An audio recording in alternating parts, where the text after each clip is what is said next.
Biden campaign plunged into crisis. That was the headline of the New York Times on Friday morning after 50 million viewers witnessed with their own eyes what we've all been seeing for years now. And as good as it may be to see so many voters now finally coming to terms with reality, however hard that might be, the truth remains that Biden is a serious threat to our nation. The question now is, what does it mean for the presidential race and ultimately America? While things are certainly looking pretty good for Trump right now, we have to make sure that we do our part to actively build a society where the timeless values of faith, family, and freedom can flourish. And that means we all need to be actively building up the parallel economy and using our God-given resources wisely and faithfully. Today, I've got my friend and sponsor, Jordan Bush of the Thank God for Bitcoin podcast.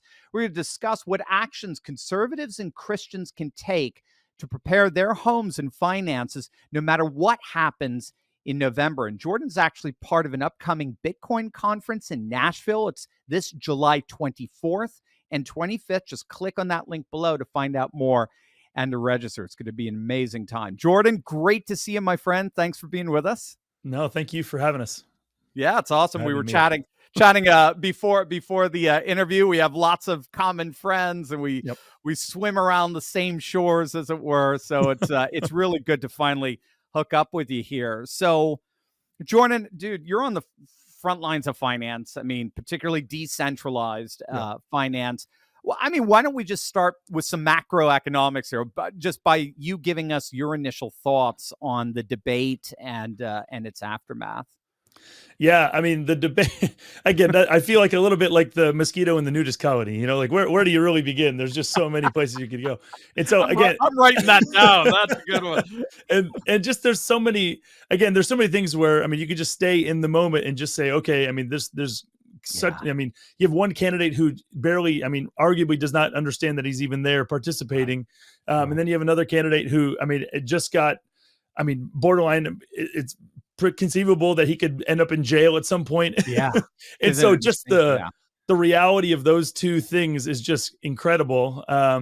Again, I also think, again, I'm just the reality of, we have a former reality show participant. I mean, that still isn't lost on me. It still just is a crazy world we live in. Right. So I think it's just, it's a difficult thing to make sense of. And again, to try to explain to, we have friends who live around the world, and they're constantly asking us questions of, like, what's going on over there? So it's tough to know kind of what to say. No, absolutely. I mean, one of the advantages, I think, of being a constitutional republic is that we have elections. Yes. At least we still do now, right? And election years are their regular opportunities to think afresh about who and what we are as a constitutional republic. In your mind, what makes an election year, and especially one as pivotal as this one, really just the perfect time to discuss the relationship between God and government and money? Yeah, it's a fantastic question, and it's one I've thought a lot about, honestly. I think during elections, again, you hit the nail on the head. It's one of these points where periodically we're confronted with the need to just think about these issues. I mean, we can argue that we're dealing with them all the time, but when you're forced to get into a voting booth and to put your name behind a candidate, you really are forced to think about a lot of these more definitional issues. And I think that we're at a point in American history where we're at a point of definitional crisis. For the last 20, 30 years, we've been just confronted with more and more of these questions of just of existence, of what is it to be a man? What does it mean to be a woman? What is marriage? And what is government is one of these, another, what is the role of government? What should they do? How do we know? I think that, again, that question more than any of these other ones, it's not just what are these things, because at that point, any one of us can offer our opinion. But the question that, a friend of ours, Doug Wilson, likes to ask is, by what standard? Mm-hmm. How do I know? Is it anything other than just my opinion that's grounding my understanding of what these things are? And so I think that these questions of what is a man, what is a woman, marriage, government is another one of these. I think that's a big question that people are trying to wrestle with, especially now. Is what is the role of the government? What should they do? What shouldn't they do?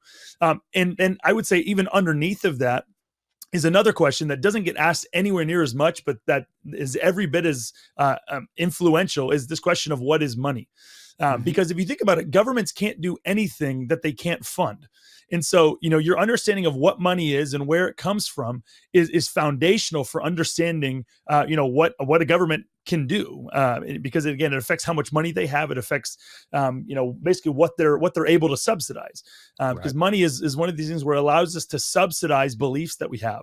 And so again, as Christians, we look at the way that the government's sending money around the world to fund things like African abortions. It's a horrifying thing, honestly. And so again, there's plenty of other things, wars all around the world, a bunch of other things. What you believe about the nature and the point of origin of money has widespread consequences for the way that we, basically our experience of the world and the way that we affect other people around the world as well. Can I ask you, what makes your emphasis on the podcast and even the upcoming conference on the 24th and 25th so fascinating is you do think theologically about money, and it's not even thinking theologically about money. It's thinking theologically about tech, about industry, about DeFi, you name it. What the conference is called "Thank God for Bitcoin." What can you give us just like a little bit of a taste of like a theology of Bitcoin? What's behind that? Well, it's funny because again, you started out this conversation by saying, "Hey, Jordan, you're at the cutting edge of finance," and I just have to laugh because again, it's true in a very real sense, and at the same time, I never thought that this was going to be kind of where I would be. It's just by way of just a quick introduction. I was a pastor and missionary living in Uruguay in South America. Oh, wow. Helped plant a small church down there, Reformed Baptist church, and just was very content doing that. Right. And then at some point, when we got to Uruguay, we were anticipating, Uruguay is a very secular, much more like a small piece of Europe that you kind of just tacked on to South America. And so when we got there, we were thinking that that's what ministry was going to look like. It was ministering to atheists and agnostics and that kind of thing. And I was a philosophy major in college, and so I was looking forward to that. But then when we got there, we found that there were more than half of our church in the beginning were Venezuelan immigrants who had their currency, devalued completely by their government through making more and more promises and then printing money to fund those promises. And so we had more and more people who had to leave their country and leave their families behind and try to move to a different place to get a job and try to send money home. And so as we were trying to help, our brothers and sisters in Christ pick up the pieces of their lives, after they were forced to flee, I just started to try to understand again this question of why is this happening, and what do we do about this beyond just the immediate, providing foodstuffs and helping, whether it's build furniture or just help people pay their bills, why is this happening and what do you really do about it? And so one of the things that I really just came to realize was just a lot of what we were seeing was not new. It was new to me because I lived in the United States, where we have the best currency in the world for the last 100 years, and so I was immune to a lot of the things that we were seeing in the lives and lives of our brothers and sisters in Christ who were from Venezuela. But then as I started to look around and I started to do more research, I started to realize that this has happened. That sort of currency failure has happened in many countries around the world. And it's happened 3 and 4 times in the last 50 years alone. Yeah, and so there's been more and more occasions where, again, governments get to the point where in order to continue to get elected, they make more and more promises to give free money to people. And because the money is just paper or digital representations, of a money rather than something that's scarce that requires work to produce, the money just gets devalued to the point where it gets worthless, and people literally will throw it in the case of the paper currency, just throw it in the street or use it for art projects to try to sell in order to generate income. Right. And so we saw the effect that this was having just on normal people. But I also, as a missionary, I also looked around and saw the spiritual climate in Uruguay. There's very few churches that were able to afford a building or to pay their pastors anything approaching a living wage. And the reason for that is because on average, the currency fails every 15 years.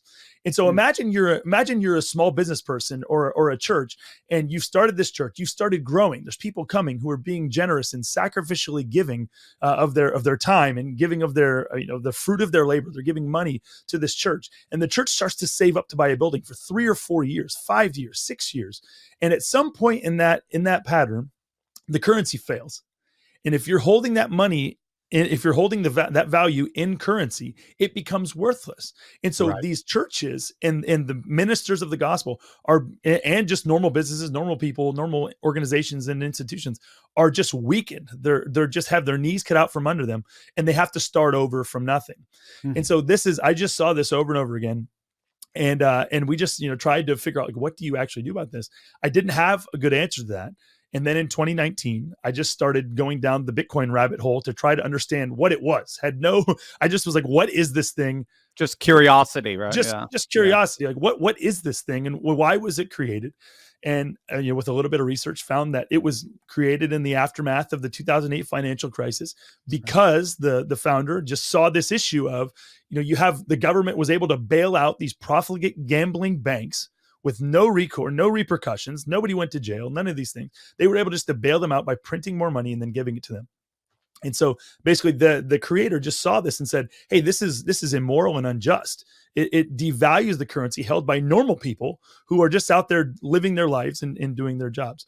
And so I think this is where this comes to bear, because again, it's one thing to see it happening in third world countries all around the world. It's another thing to, and this is where it hit home for me, was in 2020, where President Trump initially and then President Biden after him ended up, between the two of them, creating more than 80% of all the dollars that have ever existed were created, as they airdrop money to people. And so that doesn't sound, we'll say it again, 80% of all the money that's ever existed was created since 2020.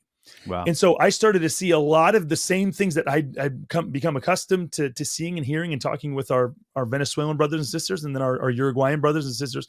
I started to see a lot of those things happening in the United States.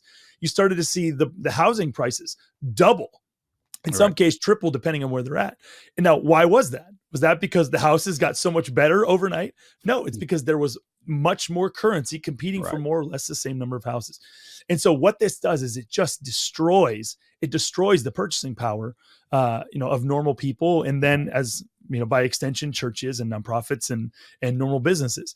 And again, it disproportionately affects nonprofit organizations, because where for-profit entities can raise their prices to for a period of time account for and make up for the purchasing power loss that they're experiencing, nonprofit organizations are forced. They can't just raise their prices, so they have to go out and they have to go find either new donors to fund them, new patrons of your church, of your Christian school, or whatever it is, or they have to go out to their existing donor base and ask them to be even more generous at a time when their own margins are being cut. And so this is kind of a lot of what we're going to be talking about is just, here's this reality. Here's what's happening. Here's what's going on. Here's how different people around the world. So, we're going to have Christian college presidents who are there. We're going to have farmers who are there. We're going to talk about how just these monetary, just the effects of monetary policy, how it has downstream effects on people all over the world, including in things that don't seem necessarily to have monetary consequences. We're going to talk about that, and then we're going to get into this of what does this have to do with Bitcoin. I'm going to be delivering an address that's entitled "What Hath Jerusalem to Do with Bitcoin?" And so little Tertullian there, exactly. So again, it sounds perfectly insane at the outset, but again, just in reality, it's far less insane than it sounds. Yeah. And this, you asked about, just money, like what does this have to do with Bitcoin? Again, I think that the important thing for people to take away is that God made a world of scarcity. God made a world in which sowing leads to reaping. There's a logical relationship between sowing and reaping. This hit me. I was pastoring our church in Uruguay. I was doing sermon prep one day, and I was reading in the book of Galatians. And in the book of Galatians, chapter 6, the Apostle Paul says that God is not mocked, for what a man sows, that will he also reap. And so I started to think about, okay, how would I reframe that for somebody who doesn't have a lot of biblical background? And so I started to think about, okay, so Paul is saying that God has so hardwired sowing and reaping into the fabric of the universe that to deny it is to mock God. And so I started to think about what are some other examples of this. And so I started to think, okay, in Thessalonians, the Apostle Paul talks about, he says, if one isn't willing to work, then neither should he eat. So Paul said there's a relationship there. And he says, because what is the point of food? The point of food is to give you energy to then go out and work and provide for your family and for others. And so Paul's saying, if you're not willing to sacrifice and do work, then neither should you get the thing that gives you more energy to be able to do that. Yes. And then you just start going down the line. You start looking at, God has a logic to things like marriage and sex, good things like children. God says you get married first, and then you experience the joys of sex and the joys of childbearing. And then we can even go to something like sin. In the Islamic faith, Allah can just forgive sins. There doesn't need to be a sacrifice for sins, but Yahweh requires a sacrifice. There must be there has to be a cost. When there's sin, the soul that sins must die. And so in the Christian faith, we see this sowing and reaping as something that it isn't to be run away from. It's to be embraced in God's ways. And basically God provides a way will provide for our needs as we submit to and acknowledge him. Yeah. And so this is the reality that hit me was this isn't just a good thing. This is a matter of faithfulness. This is a matter of humility. Yes. Submitting to sowing and reaping is a matter of humility. And again, the click in my mind was just the reality, just realizing that fiat currency, which allows governments to create value out of thin air and fund whatever they want, is not simply less than ideal. It's sinful. It's a denial of sowing and reaping. It's basically setting aside a scarce world and trying to replace it with a world of their own making that corresponds with the way that they want to do, with the way they want it to work. That allows them to fund every war they want to, abortions in Africa, anything they want to do. And so again, this is where this comes to bear with what you understand money to be. And if you understand and see the importance of having scarce money, you're also going to have a scarce government as a result. Oh, there you go. Exactly. Ooh, I love that. That's a nice connect. There's the nugget. Correct. And so that's the reality. And so again, we're just trying to help people look at and march down and think through the logical consequences of some of the things that the scriptures teach. Yeah, I've heard it. There's an interesting analogy there with credit as well. I'm sure we could use credit in all kinds of good and fruitful ways, but if we're not careful, credit does seem to invert the pattern of fasting first, then feasting. Correct. It's Friday first, then Sunday. Correct. And credit tends to say, "Oh, feast all you want now." Yes. And then we'll make you fast later to make up for that feasting. And it just seems to, it's pernicious. It turns the whole thing on its head, it seems. It is. It's a completely different world than the one that God made. We had Neil Kashkari, who worked for the Federal Reserve or the Treasury, but just came out and said that debt is just money we owe ourselves. He just comes out and says this. Now, on the one hand, we have our Lord saying that, through the Apostle Paul, telling us to owe no man anything. Right. Okay. This is Bible. This is just plain as day. Owe no man anything. Right. And then we have Neil Kashkari telling us that debt is just money we owe ourselves. You can't hold both those at the same time. Now, again, I'm not saying that there's no case for debt. But again, I think it's entered into far too frivolously. We're far too, we've been far too, I would say, Stockholm syndromed into accepting this as just a normal part. It's just normal that you take out $200,000 in loans before you go to school. It's just normal in order to take out $500,000 to buy a house.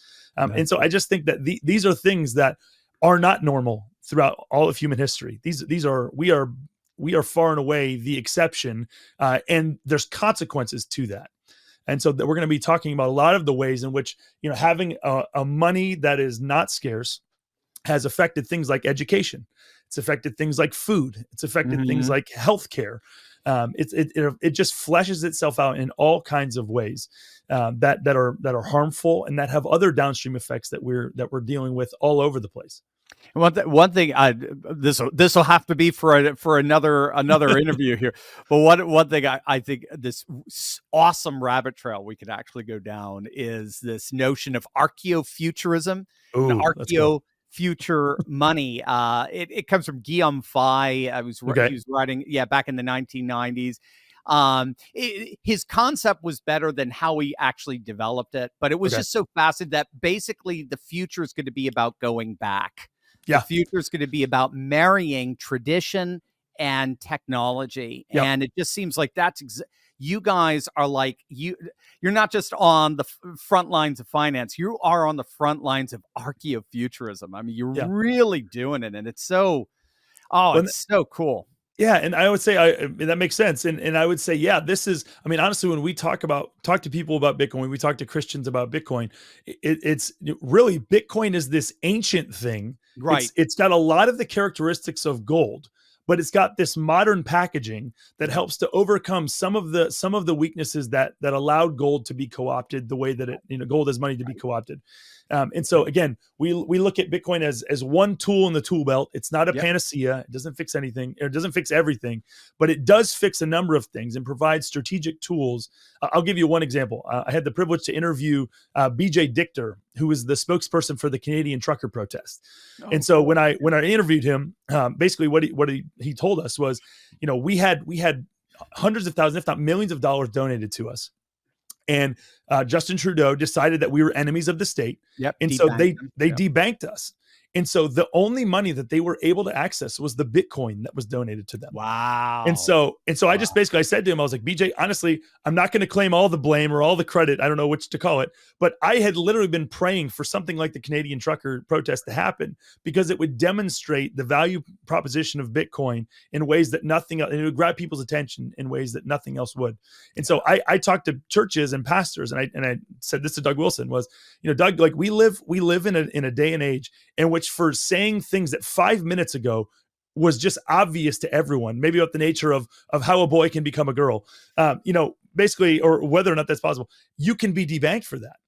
So I said, what would you do tomorrow? If, you preach a sermon just from the scriptures and you come out and say something, your government, the bank debanks you. How would you pay salaries tomorrow? Right. How would you fund your missionaries who you're funding around the world? Over the long term, you'd probably be fine, because the courts have been a bastion of sanity, largely. But still, in the meantime, it's going to be very difficult. And so as we talk to people, we just say, hey, we're living in a different world, and you need to reconcile with the fact that you're living in a different world. And Bitcoin is one tool to have in your tool belt. I love it. Gang, as we prepare for November and beyond, it is absolutely imperative for all courageous patriots to focus on building a resilient, parallel economy and safeguarding our financial futures for faith, family, and freedom. Jordan and his team at the Thank God for Bitcoin conference are doing just that. And they want to share all of their wonderful insight that you just got a taste of here with you July 24th and 25th. Click on that link below. Check out all the details in this amazing upcoming conference in Nashville. You're going to love it. July 24th and 25th. It's going to be a game changer for you guys. Jordan, thanks so much for being with us. Amazing stuff. So Thank cool. you, Steve.